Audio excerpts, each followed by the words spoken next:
Les élèves de première ESL ont inventé une machine à remonter le temps. Grâce à cette machine prodigieuse, les voilà partis sur les traces de grands philosophes. Suivons leurs aventures et leur première rencontre avec le fameux René Descartes.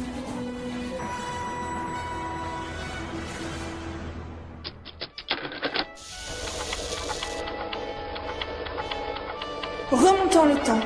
Arrêtons-nous à une période de l'histoire importante, le premier cours que Descartes donna à la reine Christine de Suède.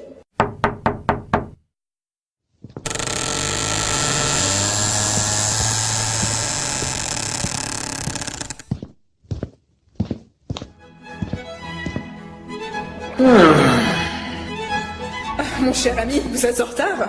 Je vous prie de m'excuser, ma reine, mais ma santé fragile m'empêche de me lever avant 11 heures. Cette heure avancée finira par me tuer. Les esprits sont plus clairs lorsqu'il est 5 heures du matin. J'en doute. J'en ai la certitude. Voyez-vous, j'aime douter. C'est là ma philosophie, le doute cartésien. Avez-vous lu Discours de la méthode? Je ne l'ai pas lu, mais qu'est-ce que le doute cartésien? Je pense que pour garantir la véracité de nos connaissances, il faut s'assurer qu'elles sont fondées en raison et qu'il faut procéder avec méthode, comme en mathématiques, et le doute est au cœur de ma philosophie. Non pas douter pour douter, mais pour parvenir à l'évidence, signe de vérité. Et je suis certain d'une chose, je pense, donc je suis.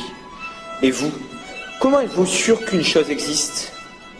Eh bien, comme tout le monde, parce que je peux la voir, la toucher, la sentir. N'en soyez pas si sûr. Nos sens peuvent être trompeurs.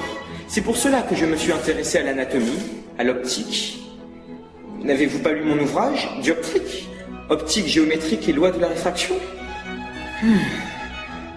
Bref, les sens et le monde qui nous entoure peuvent être trompeurs. Par exemple, être ici à 5 heures du matin pourrait être aussi vrai que dans un cauchemar.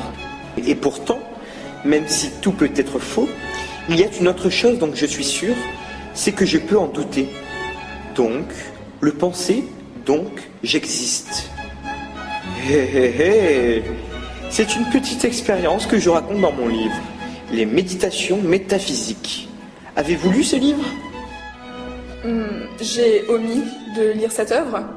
Dites-moi, à quoi d'autre vous intéressez-vous? Qu'avez-vous envie de faire avant votre mort? J'aimerais faire le tour du monde. Mais malheureux, vous tomberez! Je soutiens la thèse de Galilée, ma reine. Je pense que la Terre est ronde, qu'elle tourne autour du Soleil et sur elle-même. J'ai même écrit Traité du monde et de la lumière et Météore à ce sujet. Oh mon Dieu, blasphème! Vous allez contre les enseignements de l'Église et ne levez pas les yeux au ciel ainsi. Vous savez, un jour, alors que je regardais le plafond, j'ai observé les lignes, les courbes et les figures géométriques formées par le plâtre fissuré. J'ai imaginé un système de coordonnées basé sur des couples de nombres arithmétiques. Vous pouvez donc lire Géométrie, que je considère comme mon essai le plus important. Ah, je ne l'ai pas lu. Mais qu'avez-vous lu? Changeons de sujet, voulez-vous? Racontez-moi votre enfance.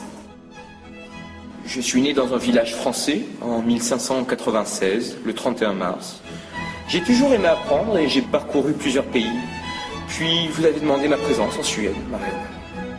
Moi aussi j'aime apprendre. Apprendre quoi? La théorie des choses. Des pommes, par exemple.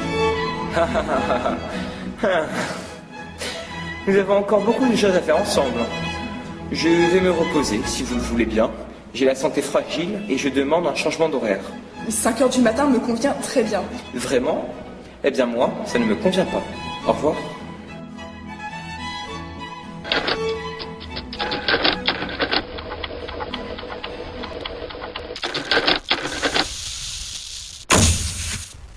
Saperlipopette. Il semble que le froid suédois ait grippé la machine et modifié quelque peu le cours de l'histoire.